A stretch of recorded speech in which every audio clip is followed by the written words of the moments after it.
একের পর এক চাষের জমি বাদ পড়েনি খালও বাধ্য করা হচ্ছে পৈতৃক জমি ও ভিটেমাটি বিক্রি করতে। স্থানীয়দের দাবি, সরকার দলীয় এমপি পুত্র আবাসন ব্যবসায়ী এখন বেপরোয়া, অবৈধ দখলে বাধা দিচ্ছে না কেউই। নির্যাতনের শিকার হয়ে উল্টো মামলার আসামি হয়ে পালিয়ে থাকতে হয় স্থানীয়দের। তবে দখলের অভিযোগ অস্বীকার করলেন প্রকল্প পরিচালক। শাহিন আলমের ক্যামেরায় ফারুক হোসেনকে সঙ্গে নিয়ে মাহাতির ফারুকীর দুপর্বের প্রতিবেদনের প্রথম পর্ব। চট্টগ্রামের চান্দগাঁও থানা এলাকা এখন আবাসন ব্যবসায়ীদের দখলে। বিস্তীর্ণ চাষের জমি, খাল আর পুকুর ভরাট করে চলছে অভিজাত আবাসন প্রকল্প। আর এই প্রকল্পের কর্ণধার চট্টগ্রাম ৮ আসনের সরকার দলীয় সাংসদ পুত্র। স্থানীয়দের অভিযোগ, খাল আর চাষের জমি রক্ষায় তাদের পাশে দাঁড়ানোর কেউ নেই, কারণ এমপি পুত্র বলে কথা।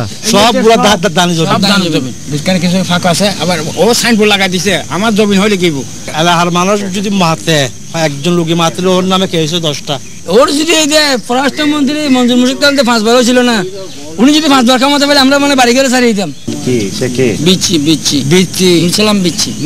এমপি এই অবস্থা মন্ত্রী পারলে অবস্থা টাইট হয়ে যেত। 21-এর অনুসন্ধানের কাছে কেউ মুখ খুলতে চায় না ভয়ে, কারণ নজির রয়েছে একটি গ্রামের মানুষের হামলা মামলার শিকার হওয়ার।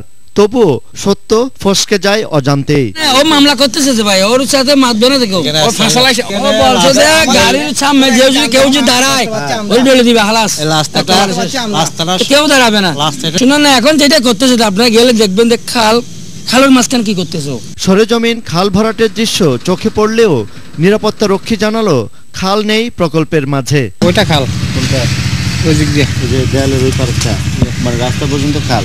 জি, এদিকে রাস্তা কি কোন দিকে? কালভার্ট নাই, বন্ধ করে দিছে না? না কালভার্ট কাজ করবার জন্য এখানে ওই বানটা বন্ধ করে দিছে। দখল ও কৃষি জমি ভরাটের বিষয় অস্বীকার করলেন প্রকল্প পরিচালক। এরকম কিছু হয় না, এটা তো ওনাদের আগের অনেক আগে কেনা জমি ছিল। হ্যাঁ, ওখান থেকে ওইটাই পতিত হয়ে পড়েছিল, আস্তে আস্তে ভরাট করছে। এরাও অনেক সময় এগুলি করার জন্য বলে থাকে, কিন্তু আমি আছি এখানে, আমি এই ধরনের দেখি নাই। আরেক কর্মকর্তা নিজের পরিচয় গোপন রেখে চেষ্টা করেন গ্রামবাসী সাজার। আমি স্থানীয় না, আমি আমার প্রকল্পের সাথে যুক্ত না, আমি সানগা। আপনার নাম কি? সাইফুল। করেন কি আপনি? যে ব্যবসা করি হামলা মামলা আর প্রাণ ভয়ে দিন কাটাচ্ছে চান্দগাঁও থানার ঢালিপাড়া গ্রামের অনেক বাসিন্দা। তাই প্রকাশ্যে কিছু বলতে না চাইলেও তাদের দাবি সরকারিভাবে সহযোগিতা পাবে তারা। মাহাতির ফারুকী, 21 টেলিভিশন, চট্টগ্রাম।